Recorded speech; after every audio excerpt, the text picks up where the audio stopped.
There's a term called greedflation that's been floating around the past 2 years, this notion that the reason we're suffering from higher prices is all due to companies. And voters generally believe that and buy into that. This is greedflation. I've been fighting it a long time. So has Kamala Harris. And finally, we're starting to win.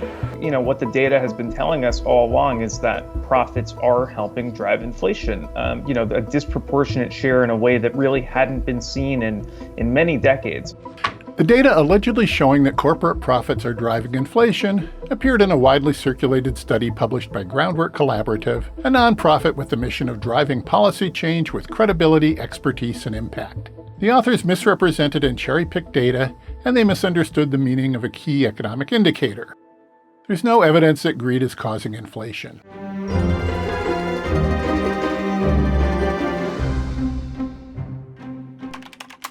So when inflation started ticking up, what we saw over and over again when we listened in on the earnings calls and when we looked at the macroeconomic data is that companies were passing along their higher prices, but they were going for more. So their costs were up $2 and, you paid $3. Lindsay Owens is Groundwork Collaborative's executive director and co-author of the study, finding that prices for consumers have risen by 3.4% over the past year, while input costs for producers have risen by just 1%. This is supposedly evidence that corporations are exploiting their pricing power to drive up the cost of goods and services.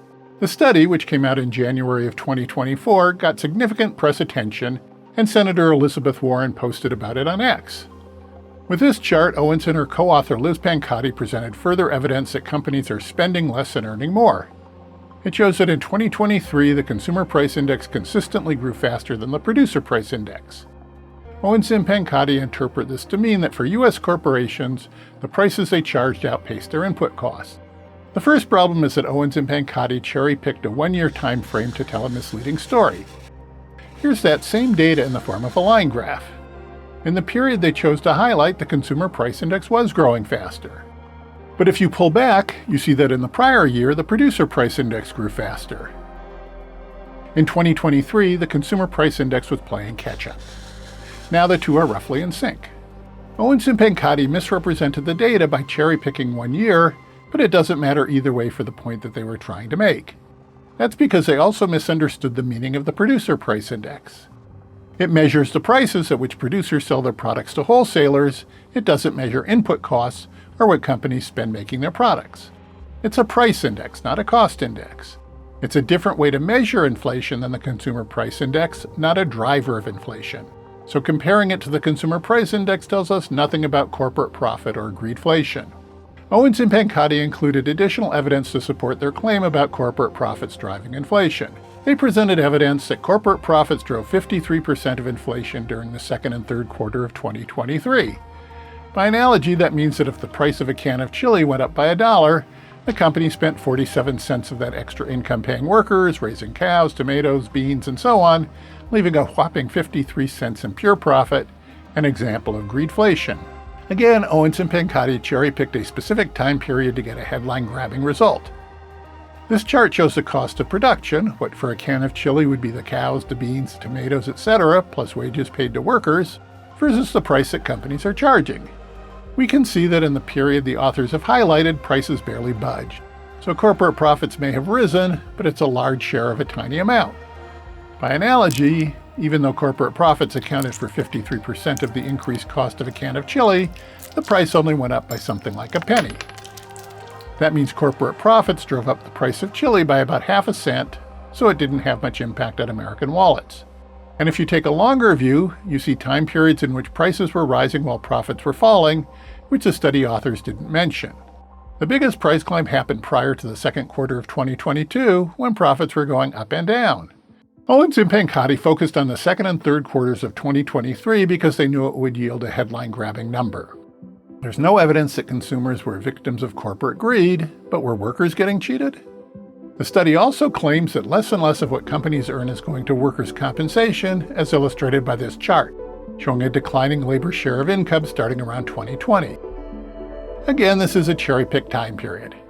Here are the same data going back to the 2008 financial crisis. The graph also uses a common trick to exaggerate changes. It uses 70% as a 0 point on the y-axis. Here is the same graph with the correct 0 point. But there's still a decline, so what happened? COVID-19 happened. Lockdowns and economic turbulence brought a significant drop in what workers were earning.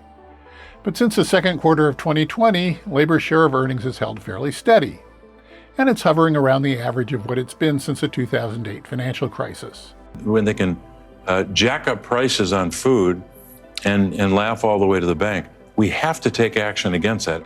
Pennsylvania Senator Bob Casey, who's an ally of Vice President Kamala Harris, has been particularly outspoken about greedflation.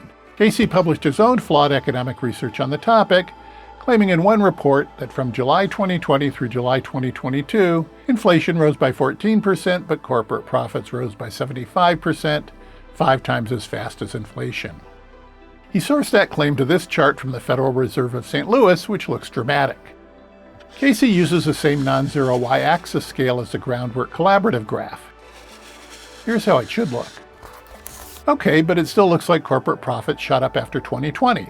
The problem is that Casey chose to use a different measure of corporate profit than the Federal Bureau of Economic Analysis, or BEA. Unlike the BEA, he didn't adjust his top-line figures for what's known as inventory valuation and capital consumption, which distort the data if you don't correct for them, particularly in times of high inflation. If we use the BEA's official numbers instead, here's how Casey's chart looks. So corporate profits didn't rise by 75% during the 2-year period, as Casey claimed, but they did rise by 52%, which still sounds like a lot. But now we can also see a different story in the data. Corporate profits have been rising since 2016, with a brief interruption and some volatility during the pandemic. They've been growing because the U.S. economy has been growing. Corporations sold more goods and services, workers earned more money, and the economy was running faster. That's why it makes sense to look at corporate profits as a fraction of domestic income. If we make that adjustment, the graph looks like this. Now most of the effect that Casey trumpeted has disappeared. Politicians and activists claim that corporate profits are causing inflation, but the real story is that inflation is creating mostly fictitious accounting profits and tax headaches for corporations. Overall, corporate profits remain pretty stable as a share of domestic income. We're fighting for honesty. I'm fighting for it. Kamala Harris is fighting for it. Will you fight for it? Casey should take a look at his own data. Greedflation may be an effective political talking point, but there's nothing honest about it.